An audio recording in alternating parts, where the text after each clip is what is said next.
मैंने पापा को जकड़ लिया। आंखों से झरने फूट पड़े और मैंने कहा, पापा आप कहीं नहीं जाएंगे।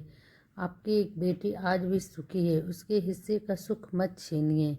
कोई समय तय नहीं होता, कब क्या घट जाए कहना मुश्किल है। लॉन की हरी दूब ऐसी लगती है कि कांटे उग आए हों और मैं लगातार नंगे पैर उन पर चलने के लिए अभिशप्त हूँ। नीति से यह उम्मीद कभी नहीं थी कि वह मेरा बसा बसाया घर उजाड़ देगी। क्या केवल नीति ही दोषी है पूरे घटना चक्र में? अनुग्रह और मैं भी तो सम्मिलित हूँ। हमें अपने दोस्त और कमियां दिखाई नहीं देती क्योंकि हम स्वयं अपने आईने नहीं बन सकते। अनुग्रह और नीति ने मिलकर मुझे अपना आईना दिखा दिया। काश मैं भी ऐसा कर पाती। अवसाद के एक ऐसे संवेदनात्मक भंवर में फंस गई हूँ कि यह समझना तक मुश्किल हो गया है कि आखिर आदमी अपने पर विश्वास नहीं करे तो किस पर करे। नीति कोई पराई नहीं, मेरी छोटी बहन है। मैंने उसे बहन से ज़्यादा बेटी की तरह देखा, माना और जताया है। मुझसे 5 साल छोटी होने के कारण एक अंतर सा बनाकर मैंने सदैव उसके और अपने बीच रखा था। जब अनुग्रह से विवाह था उस वक्त नीति ने मैट्रिक का इम्तिहान दिया था। कितनी भोली, कितनी सुकुमार, कितनी सुंदर थी नीति। मैंने महसूस किया था कि नीति बीए तक पहुंचते पहुंचते मॉडल जैसी दिखने लगेगी। मैं हमेशा अपने सांवले रंग को लेकर हीन भावना की शिकार रही। नीति बिल्कुल उजली दूधिया चांदनी की तरह है। नैन नक्श मेरे तीखे हैं जो सांवलेपन की खाली जगह को भरते हैं, लेकिन नीति का दूधिया रंग, मुस्कुराते होठ और बोलती सी आँखें उसके प्लस पॉइंट हैं। शादी के बाद लखनऊ से कानपुर आ गई थी। अनुग्रह यहाँ एक कंपनी में इंजीनियर थे। कुछ साल कपूर की तरह उड़ गए। मेरा सांवला रंग और गहरा हो गया। अनुग्रह कहते हैं, तुम तो दिन पर दिन काली होती जा रही हो। मैं क्या कहती, चुप्पी लगा गई। कितनी क्रीम लगाई, लेकिन भला प्राकृतिक त्वचा अपना रंग बदलती है क्या? आचमन के जन्म के बाद तो सौंदर्य और ढल सा गया। अनुग्रह से दूरियां इतनी न बढ़ती अगर नीति हमारे बीच नहीं होती।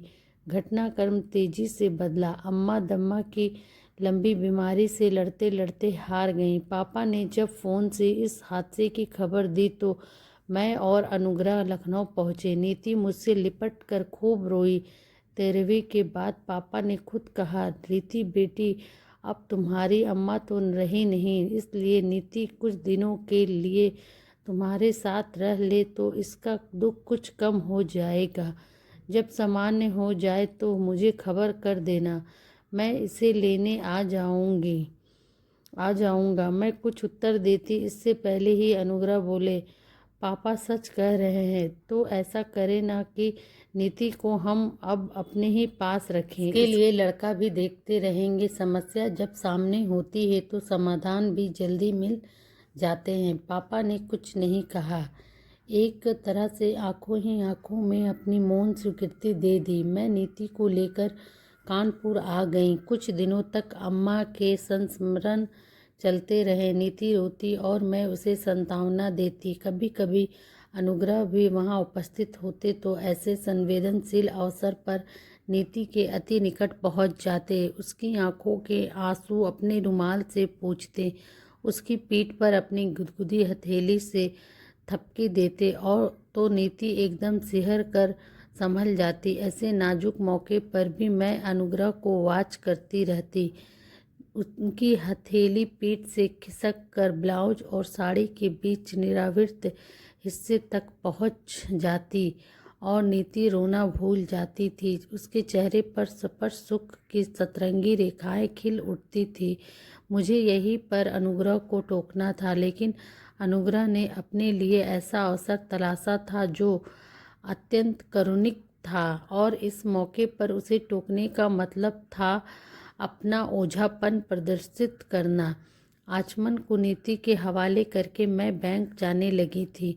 अनुग्रह अपनी कंपनी जाते समय मुझे बैंक तक छोड़ देते थे। सब ठीक से ही चल रहा था। नीति ने भी अब अम्मा का जिक्र करना छोड़ दिया था।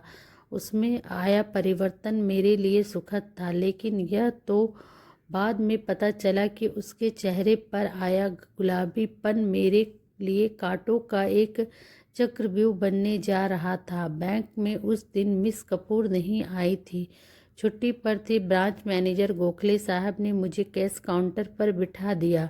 नोट देते देते और गिनते गिनते मुझे एक पल ऐसा लगा कि मैं कंगाल हो गई हूँ।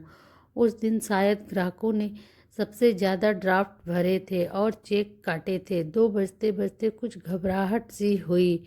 ऐसा लगा कि जी मिचला रहा है। राम टेके से पानी मंगवाया। 1 गिलास पानी पीने के बाद भी घबराहट कम नहीं हुई। राम टके ने मेरे कांपते शरीर की खबर गोखले साहब को दे दी थी, तो वो मेरे लाख इनकार करने पर भी अपनी कार से मुझे घर छोड़ने आए। जैसे ही मैं कार से उतरी तो देखा कि अनुग्रह की कार भी बाईं तरफ पार्क है। इस समय अनुग्रह यहाँ कैसे? मैंने जल्दी ही गोखले साहब को विदा किया। इस आपाधापी में शिष्टाचार का महत्वपूर्ण शब्द धन्यवाद तक उन्हें देना भूल गई। जैसे ही गोखले साहब की कार गई, मैं चुपचाप फाटक खोलकर लॉन पर चलती हुई मुख्य द्वार तक पहुंची। मैं कॉल बेल का बटन ही दबाने जा रही थी कि संदेह का एक तूफान मेरे सिर से गुजरा। क्यों न पिछले दरवाजे की तरफ चुपके से चला जाए। दबे पैर चोरों की तरह मैं दीवार से सटी हुई पिछले दरवाजे की ओर चलने लगी। इस हड़बड़ाहट में गुलाब के एक गमले में ठोकर लगी और वह फर्श पर लुढ़क गया। मेरे पैर के अंगूठे में तेज दर्द हुआ, लेकिन किसी तरह सहती हुई पिछले दरवाजे पर पहुंची। जरा सा किवाड़ी को धक्का देकर देखा तो वे खुल गए। बगैर किसी आहट के मैं धीरे धीरे किचन तक पहुंची। बेडरूम से नीति और अनुग्रह की खिलखिलाहटें मेरे कानों में गर्म शीशे की तरह पहुंच रही थी। मुझे मर्यादा का ध्यान ही ना रहा। एकदम से बेडरूम में घुस गई। नीति और अनुग्रह जिस स्थिति में थे वह खौफनाक थी। उन्हें पूरी तरह संभलने में वक्त लगा। मेरे होंठ पत्थर बन गए थे। एक शब्द नहीं निकला। आंखों ही आंखों में मैंने दोनों को साबुत निगल जाने वाली निगाह से देखा। फिर एकदम से पलटकर मुड़ी, ड्राइंग रूम में गई और दीवान पर ढेर हो गई। थोड़ी देर बाद कार के स्टार्ट होने की आवाज़ आई और फिर गहरा सन्नाटा। मौत की खामोशी छा गई। मैं प्रतीक्षा करती रही कि शायद नीति मेरे पास आएगी, अनुग्रह आएंगे और अपने किए पर पश्चाताप करेंगे, मुझे मनाएंगे, लेकिन ऐसा हुआ नहीं। अनुग्रह चले गए। नीति बेडरूम से नहीं निकली। एक बार की मन हुआ कि इस चुड़ैल को बाल पकड़कर घसीटती हुई घर से बाहर फेंक दूं, लेकिन दूसरे ही क्षण छोटी बहन का चेहरा सामने आ गया। रात को अनुग्रह 9 बजे लौटे। अचमन को खाना खिलाकर नीति ने सुला दिया था। अनुग्रह तेज नशे में थे। आज शायद ज़्यादा ले ली थी। मैं अभी तक दीवान पर ढेर होकर पड़ी थी। वे मेरे पास आए और बोले, रीति डार्लिंग, इसमें नाराज़ होने की बात नहीं है। नीति तुम्हारी बहन है। फिर नीति और मैं एक दूसरे को पसंद भी करते हैं। तुम समझदारी से काम लो। नीति और तुम मिलकर मेरे साथ दे सकती हो। अनुग्रह की बेशर्मी पर इतना क्रोध आया कि उनका चेहरा नोच लूं। दूसरे दिन बिना कुछ कहे आचमन को लेकर लखनऊ रवाना हो गई। जाते वक्त एक पत्र नीति और अनुग्रह को संबोधित करते हुए छोड़ गई। पापा घर पर ही मिल गए। उनसे लिपटकर जी भर रोई। एक शब्द भी ना कहने के बावजूद पापा जैसे सब कुछ समझ गए। उन्होंने हकारत भरे लहजे से नीति और अनुग्रह को कोसा। फिर बोले, रीति तुम यहाँ रहो, कल मैं कानपुर जाकर उन दोनों को सबक सिखाता हूँ। मैंने पापा को जकड़ लिया। आंखों से झरने फूट पड़े और मैंने कहा, पापा आप कहीं नहीं जाएंगे। आपकी एक बेटी आज भी सुखी है, उसके हिस्से का सुख मत छीनिए। मेरा क्या है, किसी तरह आचमन के सहारे बाकी ज़िंदगी काट लूँगी। सो फ्रेंड, आपको ये स्टोरी कैसी लगी? प्लीज़ अच्छी लगे तो लाइक कमेंट शेयर ज़रूर करना। और आप कहाँ से ये स्टोरी सुन रहे हैं मुझे ज़रूर कमेंट करके बताना। और आपको मेरी वॉइस कैसी लगती है ये भी मुझे बताना, ताकि मैं आगे और भी अच्छी अच्छी इंटरेस्टिंग स्टोरियाँ, मोटिवेशनल, फैमिली लविंग, जो भी अच्छी अच्छी स्टोरी ला सकूं। Thanks for watching.